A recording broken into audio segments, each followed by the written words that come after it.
Magandang araw pong muli sa inyong lahat mga kapatid. Tayo po ngayon ay magpapatuloy sa ating serye sa Gospel of John at tayo po ngayon ay nasa chapter 3 na mula sa verse 31 up through verse 36. Pero ngayon po ang babasahin lang natin ay verse 30, mula po sa verse 30 hanggang verse 36. Pero ngayon po ay babasahin lang natin ang verse 30 up to verse 31.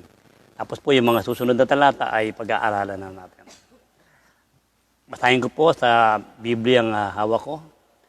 John chapter 3 verses 30 to 31. Kinakailangan siyang maging dakila at ako na may maging mababa. Ang mula sa itaas ay dakila sa lahat. Ang mula sa lupa ay tagalupa at nagsasalita tungkol sa mga bagay sa lupa.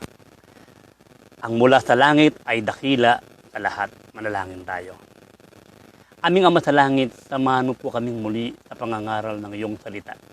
Dalangin po namin na buksan niyo ang puso at isipan ng mga makikinig sa tulong ng iyong Santong Espiritu upang maunawaan namin ang kapahayagan ng iyong salita. Makita po nawa namin ang aming kalalagayan sa iyong harapan bilang makasalanan na nangangailangan ng iyong pagliligtas. Magligtas po nawa kayo ayon sa inyong kalooban. Sa ngalan ni Jesus. Amen. Sa nakaraan nating pag-aaral, tinalakay natin ang patotoo ni John the Baptist kung paano dapat itanyag at dakilain ang Panginoong Jesus ng isang lingkod na katulad niya. Sinabi niya sa John chapter 3 verse 30, Christ must increase and I must decrease. Alam niyo, nang malaman ng mga alagad ni John the Baptist na mas maraming tao ang pumaparoon sa pangangaral at pagbabautismo ni Jesus kaysa sa pangangaral at pagbabautismo ni John the Baptist, nagkaroon sila ng inggit para kay John the Baptist. Subalit, sinaway sila ni John the Baptist dahil sa kanilang maling pag-uugali bilang lingkod ng Diyos. Sa halip, sinabi niya na lahat ng mabuting bagay na nagaganap sa gawain ng Panginoon ay biyaya lang ng Diyos at sa Kanya ito totoong nagmumula. Hindi ito nagmumula sa lakas at husay ng pangangaral at pamumuno ng isang pastor. Bagamat tinawag ng Panginoon si John the Baptist na pinakadakilang nilalang at higit na dakila sa lahat ng propeta, subalit nagawa niyang ibaba ang kanyang sarili na mas mababa pa sa isang lingkod na hindi karapat-dapat magtanggal ng panali ng pangyapak ni Kristo. Ipinakita niya na upang si Kristo ang maitaas at makilala, ang kanyang lingkod ang dapat mababa. Be humble for Christ's sake. Si John the Baptist ay naging tapat din na tagapagbalita, mangangaral o herald ni Kristo. Buong tapang niyang ipinapahayag ang katotohanan ng salita ng Diyos. Kamuhian man siya ng mga Parisayong sinaway niyang magpabautismo dahil sa kawalan nila ng pagbabago, bunga ng pagsisisi. Upang hindi siya ang maitaas sa kanyang pangangaral bilang herald o tagapagbalita, si Kristo ang itinuturo niya na tignan ng mga tao bilang kordero ng Diyos na nag-aalis ng kasalanan ng sanlibutan. Kahit na maging mitya ito ng buhay niya, di siya natakot sawayin ang pangangalo niya ni Herodias na asawa ni Haring Herodes na naging sanhi ng pagkakakulong at pagkapugot ng ulo niya. Be a herald for Christ's sake. Sinabi rin ni John the Baptist na si Kristo ang bridegroom o ang lalaking ikakasal at siya nang may tulad ng abay nito o best man, na ang tungkulin niya ay tumayo at makinig o maghintay sa anumang iuutos ng bridegroom upang ihanda ang bride o ang mga mananampalataya sa pagdating ni Kristo na siyang bridegroom at magbantay sa pagdating ng bridegroom upang maipresent niya ito sa bride. Lahat ay gagawin niya para sa ikasisiya ng bridegroom. At matapos niyang magawa ang kanyang mga tungkulin, doon na lulubos ang kasiyahan niya. Kaya hindi naman habang inihahanda ng isang lingkod ang mga mananampalataya sa pagdating ni Kristo, ang kasiyahan niya bilang lingkod ay nalulubos, hindi para sa sarili niya, kundi kapag naitatanyag niya at nadadakila niya si Kristo. Be happy for Christ's sake. Hindi natin sinasabi na nakasalalay ang katanyagan ni Kristo sa pagpapakababa ng kanyang mga lingkod. Dahil magagawa pa rin ng Diyos na gawin niyang tanyag ang kanyang anak na si Kristo kahit wala tayo. Sa halip, isipin natin na isang napakalaking pribileyo ang maging lingkod ni Kristo at maging kasangkapan ng Diyos sa ikatatanyag ng kanyang anak. Ngayon naman sa ating pagpapatuloy, kung tatanungin kita sa oras na ito, bukod sa si Kristo ang tagapagligtas, ano pa ang dahilang nalalaman mo kung bakit dapat siyang maitanyag o madakila? Matapos nating talakayin kung paano maitatanyag ng isang lingkod si Kristo o how Christ must increase, tatalakayin naman natin hindi lang kung paano, kundi kung bakit dapat maitanyag, maitaas o madakila si Kristo. Kung nais niyong malaman kung bakit dapat nating maitanyag o madakila si Kristo, pakinggan natin ang mensaheng ito na pinamagatang Why Christ Must Increase. Why Christ Must Increase. Bakit dapat matanyag si Kristo? Paalala lang, para hindi tayo magkaroon ng kalituhan sa ating pinag-aaralan, 2 Juan ang nababanggit natin sa ating tinatalakay. Una ay si Apostol Juan na kabilang sa 12 alagad ng Panginoong Hesus. Siya rin ang sumulat ng ebanghelyong ito na ating tinatalakay. Ikalawa ay si Juan Bautista o si John the Baptist. Siya ang huling propeta ng lumang tipan na isinugo ng Diyos upang ihanda ang mga tao sa daraanan ng Mesiyas sa pamamagitan ng pagbabautismo sa mga nagsisisi sa kasalanan. Siya rin ang nagsabi sa verse 30, Christ must increase and I must decrease. Kinakailangan siyang maging dakila at ako na may maging mababa. At para sa unang puntos, ituloy muna natin ang pagbasa sa verse 31. Sabi rito, ang mula sa itaas ay dakila sa lahat. Ang mula sa lupa ay tagalupa at nagsasalita tungkol sa mga bagay sa lupa. Sino ang tinutukoy na mula sa taas o mula sa langit? Sinasabi nito na kaya kinakailangang maitanyag si Kristo dahil siya ay mula sa itaas o sa langit. Samantalang si John the Baptist, gaano man siya kadakila, bilang huling propeta na isinugo ng Diyos, siya ay tulad lang natin na mula sa lupa. Sa English translation, John chapter 3 verse 31. He that cometh from above is above all.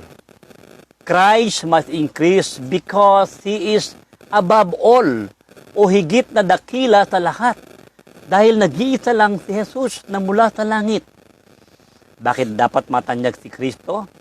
Why Christ must increase? Para sa ating unang puntos, because Christ is above all. Because Christ is above all. Si Kristo ay higit sa lahat, kaya siya dapat matanyag. Nagpapatotoo si John the Baptist na kaya hindi siya o sino mang tao ang dapat matanyag dahil si Kristo ang nakahihigit sa lahat ng tao. He is above all. Bakit? Dahil si Kristo ay hindi buhat sa lupa, kundi buhat sa langit. Mayroon bang tao lang na buhat sa langit? Ibig sabihin, si Kristo ay Diyos. Kaya nga sinasabing, Christ is above all. Dahil walang makakahigit sa Diyos.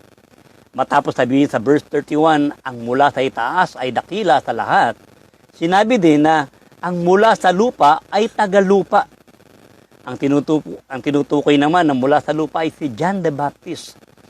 At kaya sinabing ang mula sa lupa ay tagalupa ay upang sabihin na may limitasyon o may hindi kayang gawin si John the Baptist o sino mang tao dahil sila ay mula lamang sa lupa. Anong hindi kayang gawin ng mula sa lupa? Hindi nila kayang maging tagapagligtas. Hindi nila kayang mabuhay na mag-uli mula sa mga patay at pumanhik sa langit. Si Jesus lamang ang nakagawa noon. Bakit sinasabi ito ni Apostol Juan? Alam nyo, historically, bagamat nang isulat ito ni Apostol Juan ay matagal nang patay si John the Baptist, may mga alagad siya na bumuo ng sarili nilang sekta sa paniniwalang si John the Baptist ang isinugo ng Diyos bilang Kristo at hindi si Jesus. At marahil sa dami ng mga sumunod kay John the Baptist, niisip nilang ito ang Kristo na ang ibig sabihin ay Messiah o piniling tagapagligtas. At alam nyo, bilang katibayan sa Acts chapter 19 verse 1, sinabi dito na may mga alagad pa rin si John the Baptist na imbis na sumunod kay Kristo, ay nagpatuloy pa rin sila bilang tagasunod ni John the Baptist. Kung kaya sinasabi ni Apostol Juan sa kanila na hindi nila dapat itaas si John the Baptist. Bakit? Una, dahil mismong si John the Baptist ang nagsasabing si Kristo ang dapat matanyag at hindi siya. Ikalawa, si Kristo ay mula sa langit, samantalang si John the Baptist ay mula sa lupa. Marahil ang dahilan kung bakit nais nilang maitanyag si John the Baptist. Dahil sinabi ng Panginoon sa Matthew chapter 11 verse 9 na si Juan Bautista ay lalo pang higit kaysa sa isang propeta. Subalit kahit na higit na dakila si John the Baptist sa isang propeta, siya ay mula pa rin sa lupa at hindi katulad ni Jesus na buhat sa langit. Anong sinasabi nito sa atin? Sinasabi nito sa atin na kahit sa panahon nila ay kumikilos na ang Antikristo para pigilang maitanyag si Kristo, sa halip ay maitaas ang tao. Kaya nga nang nainggit ang mga alagad ni John the Baptist sa katanyagan ng Panginoon, sinaway sila ni John the Baptist at sinabing si Kristo ang dapat maitaas at hindi siya. Bakit? Dahil siya ay isang lingkod lamang ng Panginoon.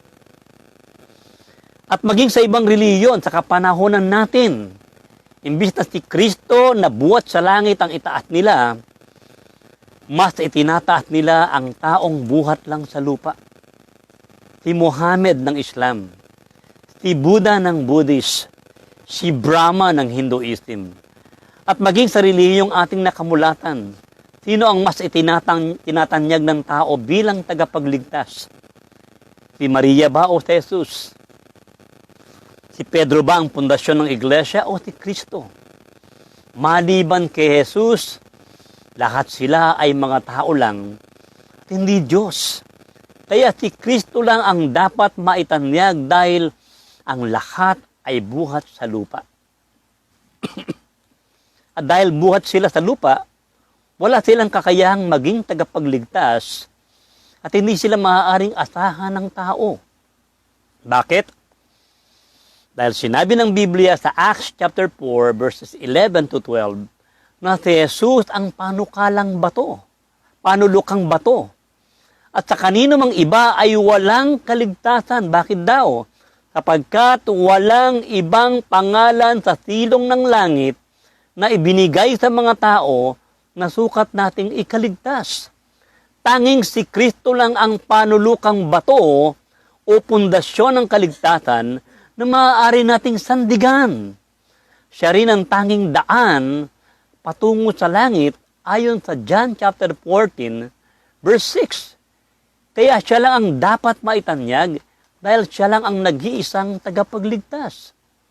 Bukod dito, si Kristo lang ang namatay sa krus at siya lang ang nagbayad ng kasalanan ng tao. Sinabi ni Jeremiah sa Jeremiah chapter 17 verse 5, sinumpa ang sinumang nagtitiwala sa tao. Kung nagtitiwala kang ililigtas ka ng tao o naniniwala ka na si Kristo ay tao lang at hindi Diyos, sinasabi ng Biblia na sinumpa ka. Ngunit paano mo maitatanyag si Kristo? Kailangan mong kilalanin at maitanyag ang kabuuan ng persona ni Kristo. Hindi lang bilang tagapagligtas, kundi bilang Diyos na buhat sa langit.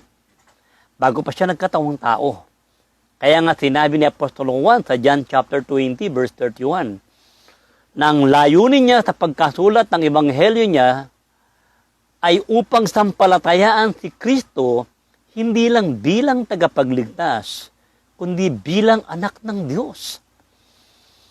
Sinasabi ko ito dahil bagamat kinikilala ng iba si Kristo bilang tagapagligtas, ngunit hindi kinikilala bilang Diyos.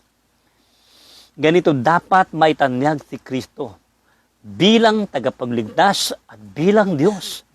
Kung kaya maging sa buhay natin at sa loob ng iglesia, hindi natin dapat itaas ang ating mga sarili na para bang kung wala ka ay hindi magaganap ang lahat. Dahil si Kristo lang ang dapat maitanyag. Bakit si Kristo ang dapat maitanyag? Why Christ must increase? Because Christ is above all. Si Kristo na mula sa langit ang tanging nakakaigit sa lahat. At para sa ikalawang puntos, basahin natin muli ang verse 31.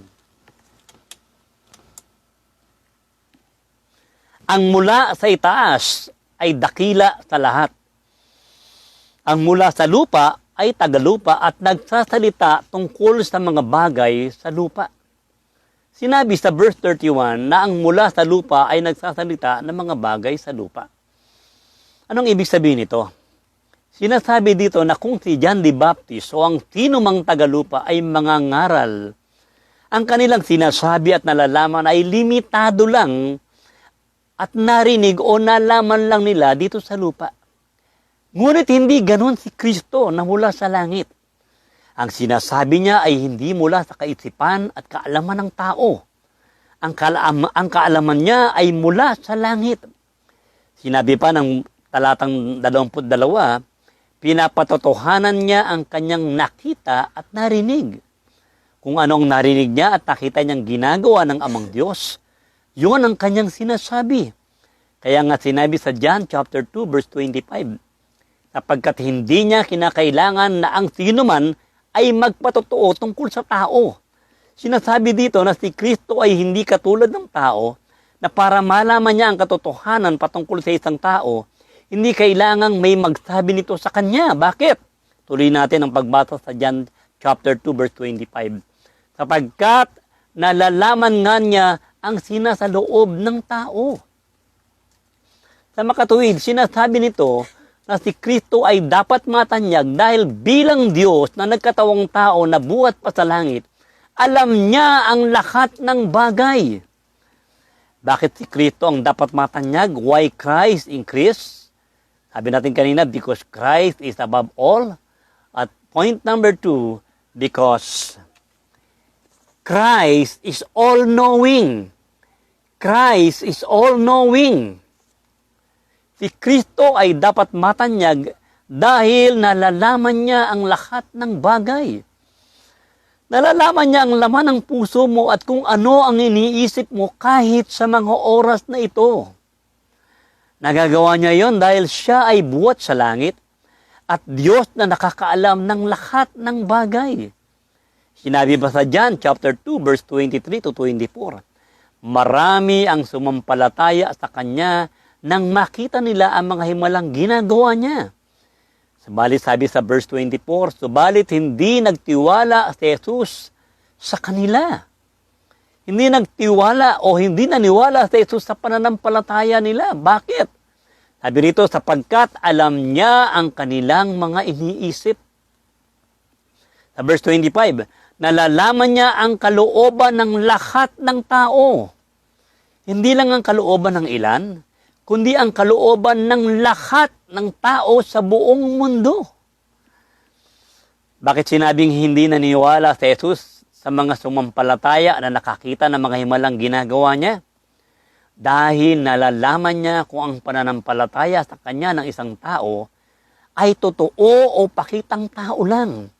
Wala tayong maitatago sa kanya.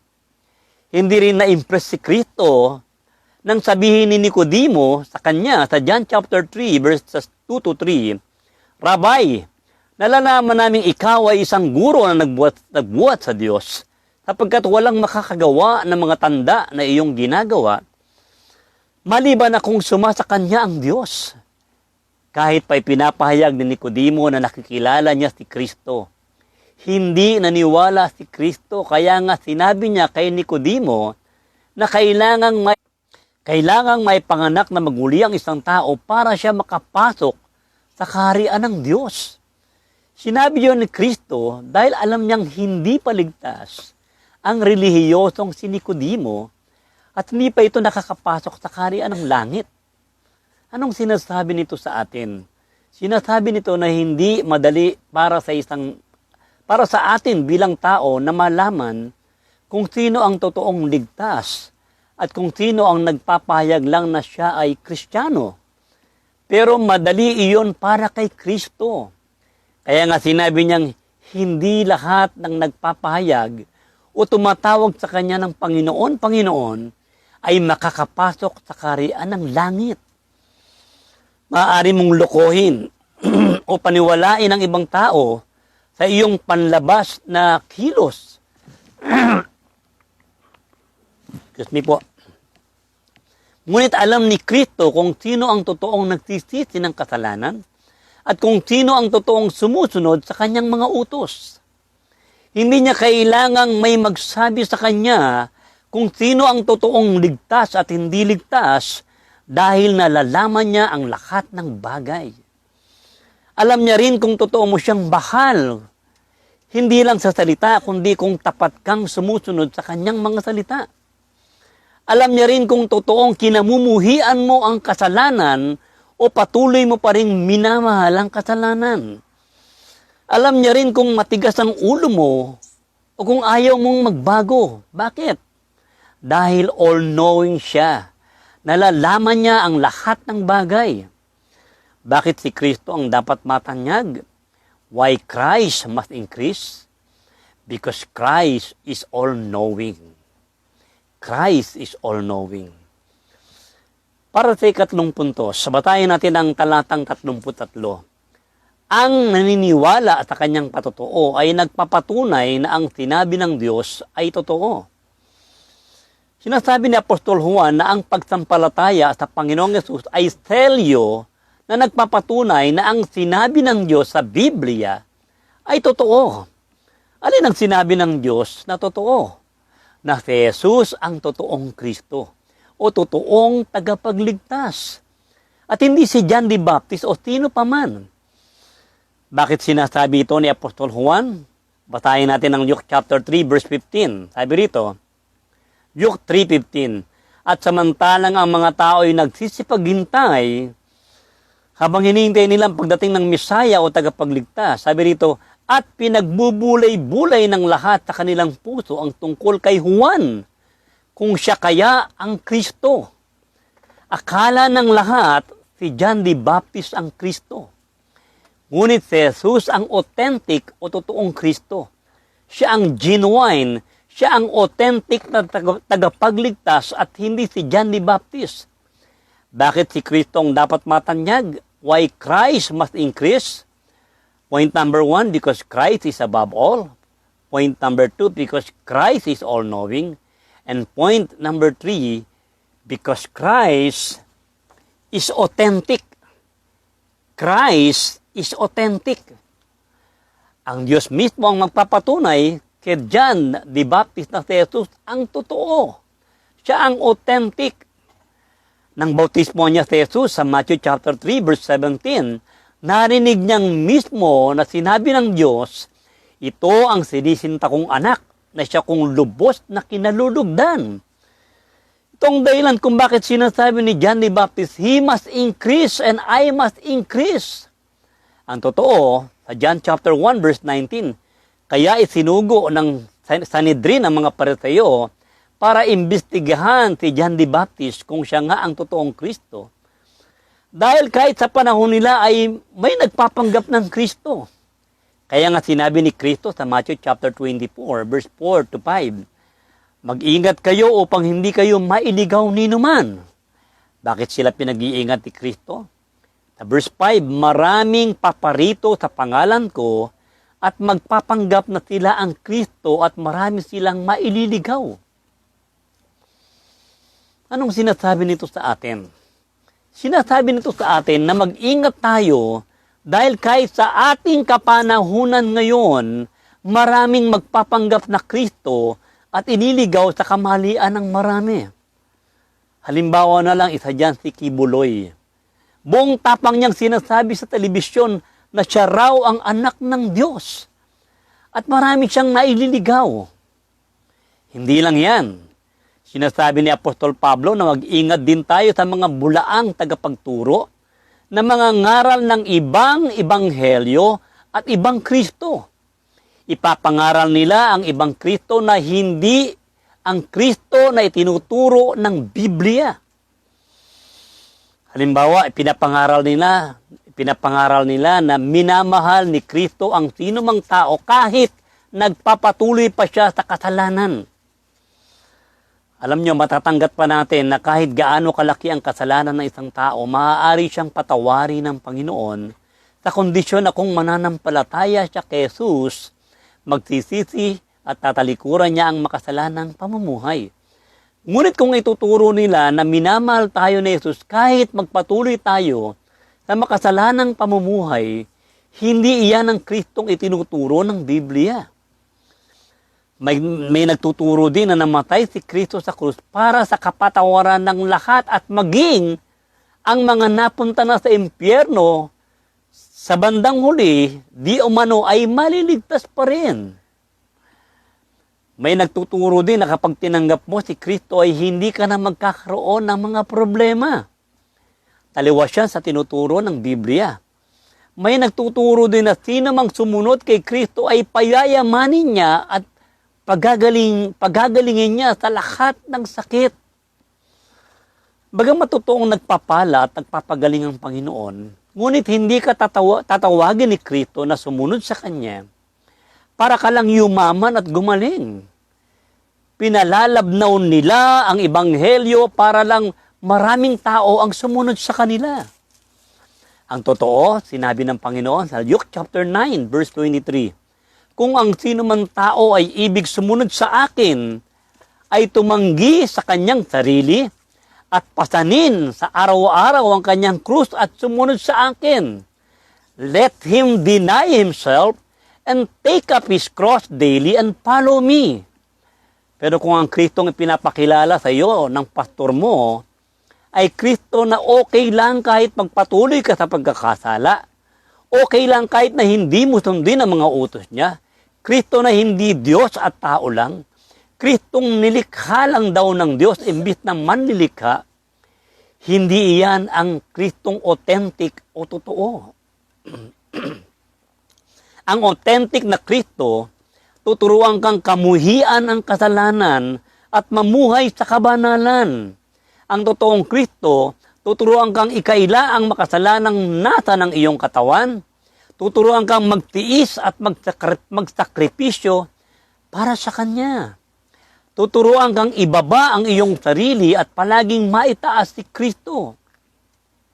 At dahil si Kristo ay totoo, ito rin ang nagpapatunay na ang Diyos ay totoo. Bakit si Kristo ang dapat matanyag? Why Christ must increase? Because Christ is authentic. At para sa huling puntos, basahin natin ang talatang 34 hanggang 35. Ang isinugo ng Diyos ay nagpapahayag ng mga salita ng Diyos, sapagkat lubusang ipinagkakaloob ng Diyos ang Kanyang Espiritu. Iniibig ng Ama ang Anak, at ibinigay niya rito ang pamamahala sa lahat ng bagay. Sinasabi ni Apostol Juan na dahil sa labis na pag-ibig ng Ama kay Jesus, lubusang ipinagkaloob ng Diyos ang Kanyang Espiritu. Anong ibig sabihin nito? Sa salitang Ingles, He gives the Spirit without measure. Anong ibig sabihin ng He gives the Spirit without measure? Sinasabi dito na ang isinusugo ng Diyos ng mga propeta na nagpapahayag ng salita ng Diyos ay pinagkakalooban niya ito ng Espiritu pero may hangganan o sukat. Ang ibig sabihin ng pagkakaroon ng Espiritu ng Diyos ay ang pagkakaroon ng kapangyarihang nagmumula sa Diyos. May hangganan at limitasyon ang ibinibigay niyang Espiritu o kapangyarihan sa mga propeta. Pero may Pero kay Kristo, sa kanyang pagkakatawang tao, walang hangganan ang kapangyarihan ng Espiritu na ibinigay sa kanya ng Ama. Ang ibig sabihin ng walang hangganan ay infinite. Bakit? Dahil si Kristo ay infinite o walang hanggan Diyos. Kaya nga ang kapangyarihan din niya ay walang hanggan. He is all-powerful. Bakit si Kristo ang dapat maitanyag? Why Christ must increase? Number one, because Christ is above all. Because Christ is all-knowing. Because Christ is authentic. And number four, because Christ is all-powerful. Because Christ is all-powerful. Si Kristo ang dapat maitanyag dahil ibinigay ng Diyos sa Kanya ang lahat ng kapangyarihan. Sinabi ng Hebrews chapter 1, 2 and 3, God created the world through Christ. And He, si Christ, and He upholds the universe by the word of His power. Nilikha ng Diyos ang lahat ng bagay sa pamamagitan ni Kristo. At kung nagpapatuloy man sa pag-ikot ang mundong ito, maging ang lahat ng planeta sa sangkalawakang ito, sinasabi dito na ito ay dahil sa ang mga ito ay nasa pag-iingat ng makapangyarihang kamay ni Jesus. Kaya sinabi dito na He uphold the universe by the word of His power. Maging ang sarili nating buhay ay nasa pag-iingat niya. At dahil ibinigay sa kanya ng Diyos ang lahat ng kapangyarihan, ibinigay din sa kanya ng Diyos ang lahat ng kapamahalaan sa lupa, maging sa langit man. Kaya nga sinabi sa verse 35, iniibig ng Ama ang anak at ibinigay niya rito ang pamamahala sa lahat ng bagay. At alam niyo, maging ang huling paghatol ay ibinigay ng Ama sa anak sa labis na kaluguran ng Diyos Ama sa pagsunod ng kanyang anak, ng kanyang kaisa-isang anak, hanggang sa kamatayan sa krus. Ibinigay niya ang walang sukat na kapangyarihan upang maganap niya ang kapamahalaan sa lahat ng bagay sa langit at sa lupa. Ganito kataas ang pagpapahalagang ibinibigay ng Diyos Ama sa kanyang anak na si Jesus. At ito rin ang dahilan kung bakit sinasabi ni John the Baptist, He must increase and I must decrease. Ito rin ang dahilan kung bakit sinabi ni Apostol Juan sa huling talata ng ating binasa sa talatang 36, ang sumasampalataya sa anak ay may buhay na walang hanggan. Anong sinasabi nito sa atin? Sinasabi ni Apostol Juan na dahil sa laki ng pag-ibig ng Ama kay Jesus, ang sino mang manampalataya at tumanggap sa kinalulugdan niyang anak bilang Panginoon at tagapagligtas ay pinagkakalooban ng buhay na walang hanggan.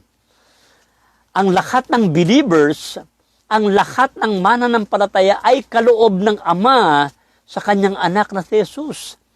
Kung kaya labis na iniingatan ni Jesus ang bawat mananampalataya, dahil tayo ay regalo ng Amang Diyos sa Kanya.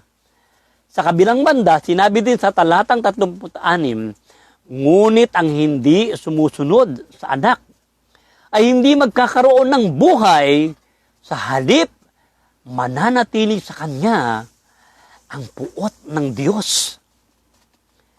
Bakit sinabing ang hindi sumusunod? Dahil ang pagsampalataya sa Panginoong Yesus ay utos ng Diyos na dapat sundin at hindi pakiusap. Inuutusan ng Diyos ang lahat ng tao na magsisi ng kanilang kasalanan. Sabi sa Acts chapter 17 verse 30, now He commands all people everywhere to repent.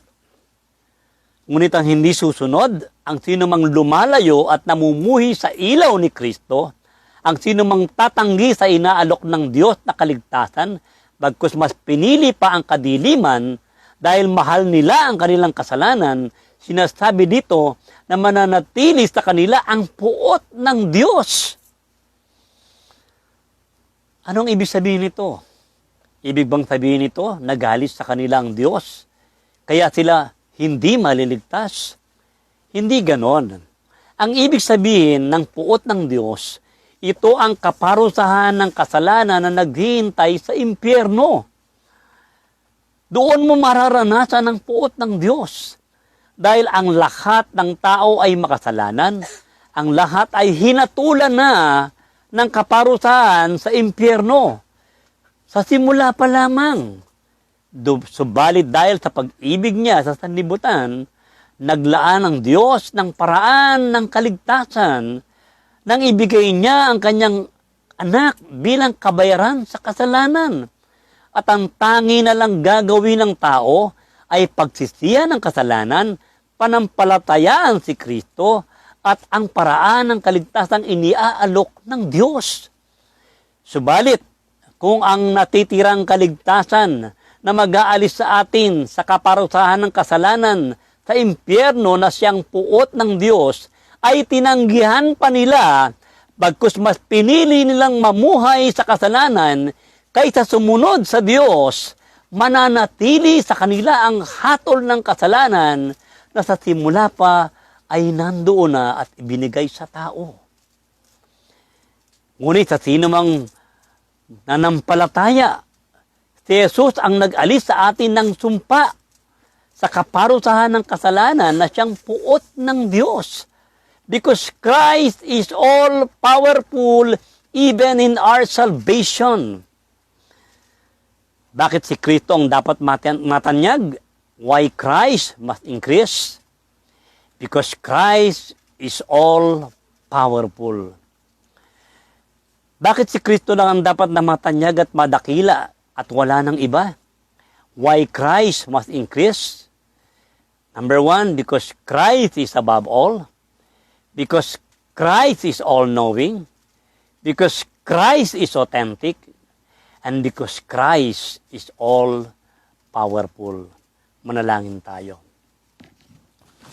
Aming Ama sa Langit, nagpapasalamat po kami sa kapahayagan ng iyong salita. Na ang pinakamamahal mong anak ang dapat naming maitanyag at madakila at hindi ang sinumang tao. Dahil siya ay higit sa lahat at tanging totoong tagapagligtas. At dahil ibinigay mo sa kanya ang lahat ng kapangyarihan at kapamahalaan sa lupa at sa langit, naniniwala kami na tanging siya lang ang tagapagligtas at siya ring tanging hahatol. Kung kaya mangusap mo kayo sa lahat ng nakikinig, magligtas po nawa kayo ayon sa inyong mayamang habag at biyaya, upang magawa naming palaging maitanyag at madakila ang iyong anak na si Jesus. Ito po ang aming samudalangin sa pangalan ni Jesus. Amen.